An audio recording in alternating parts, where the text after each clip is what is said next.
So this will be a video covering some Skewb tips. I average sub 5, but sometimes I do get the 5-second averages of 5 occasionally. But for the most part, my average of 100 is now like constantly sub 5. So this will be just a video for maybe like people that average around 10 seconds or more. It's really aiming for the beginner people. This maybe will just like help people that just are getting new to Skewb or just learned how to solve it and want to get faster. So first thing is you have to get your sledgehammer and head slammer finger tricks right. So I've seen people do it like this with like 2 hands and like they alternate, and some even use the table to help them. And this is actually really bad because you can do it really quickly with the proper finger tricks. So how I do it is I put 2 fingers on top. Some people put only 1, but I found that 2 fingers for me anyways is more comfortable. You can do whatever you feel comfortable. And then I put my thumb in front and these 2 fingers on the side. The rest of these fingers just like in the back to hold the Skewb. And then for the first move, you do it with wrist like this. And then use these 2 fingers to push. And then you can use your thumb to flick up. Then return this like that.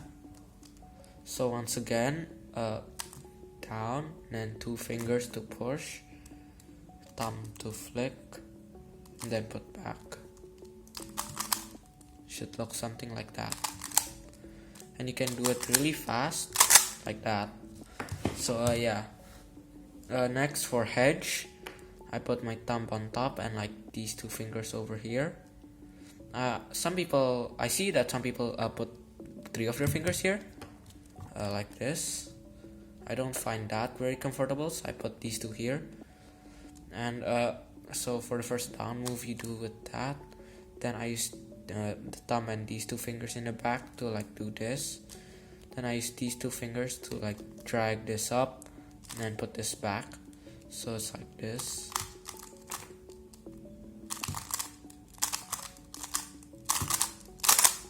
Okay, anyways, that's how I do my hedge finger tricks. Next is, aside from having your sledgehammer and hedge slammer finger tricks right, you definitely want to be color neutral in Skewb. It's not as hard as it is in 3x3. It's similar to pyramings where you can just do a few solves and you'll be color neutral in no time. You just maybe do like an average of 50 and like try to be color neutral. And you should probably already be color neutral in that time. Maybe even less, maybe 20 solves, I don't know.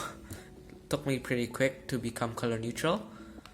And being color neutral just means that you can have you have more opportunities to get easy first layers. And of course you want easy first layers because that'll help you get faster. And then aside from that, if you're still just learning from beginner's method, I recommend you learn Sarah's Intermediate. There are definitely a lot of good tutorials out there. I might make one myself, but there are already a lot of good ones out there, so I'll see if I need to make one. But yeah, that's basically all I can tell if you're still just starting off. I might make another video for the people that average around 7 to 8 seconds. So yeah.